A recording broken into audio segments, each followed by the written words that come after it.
सह्याद्रीच्या कुशीत वसलेला अपरिचित किल्ला बितनगड म्हणजेच बितंगा किंवा बिटका कळसूबाई शिखराच्या मुख्य पर्वतरांगेच्या औंढा पट्टा या उपरांगेत वसलेला आहे.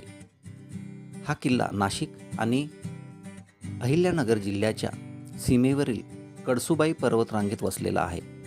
या गडाची समुद्रसपाटीपासून उंची साधारण 3560 फूट आहे.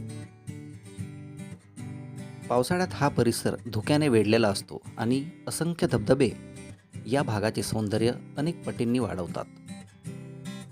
गडावर चढून जाण्यासाठी 1 तास खूप पुरेसा आहे. या गडावर मुक्काम करण्यासाठी एक चांगली गुहा उपलब्ध असून या गुहेमध्ये 15 ते 20 जण आरामात थांबू शकतात.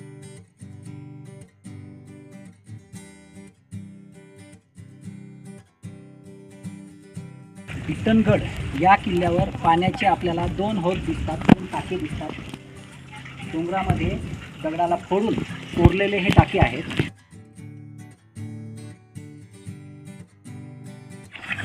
थोडीशी तुटलेल्या अवस्थेत आहे, पण इतिहासाची साक्ष देत आजही ही तोफ इथे दिमाखात उभी आहे.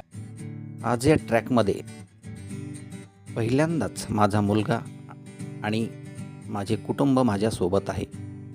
तसेच माझ्या मित्राचेही कुटुंब माझ्यासोबत ट्रेकमध्ये सहभागी झालेले आहेत. बितनगडचा इतिहास फारसा उपलब्ध नाही. इतिहासकारांच्या मते हा किल्ला मुख्यतः आसपासच्या प्रदेशावर लक्ष ठेवण्यासाठी आणि शत्रूंच्या हालचालीवर नजर ठेवण्यासाठी वापरला जात असे. काही ऐतिहासिक उल्लेखांमध्ये किल्ल्याच्या पायथ्याशी असलेल्या बितनवाडी गावाचा उल्लेख आढळतो. इतिहास, निसर्ग आणि साहस यांचा सुंदर संगम अनुभवायचे असेल तर हा किल्ला एक उत्तम पर्याय आहे. छत्रपती शिवाजी महाराज की जय. गर्दीपासून दूर असलेला हा किल्ला सह्याद्रीचे रौद्ररूप आणि सुंदर रूप जवळून अनुभवण्याची संधी देतो. जय शिवराय, जय महाराष्ट्र. धन्यवाद.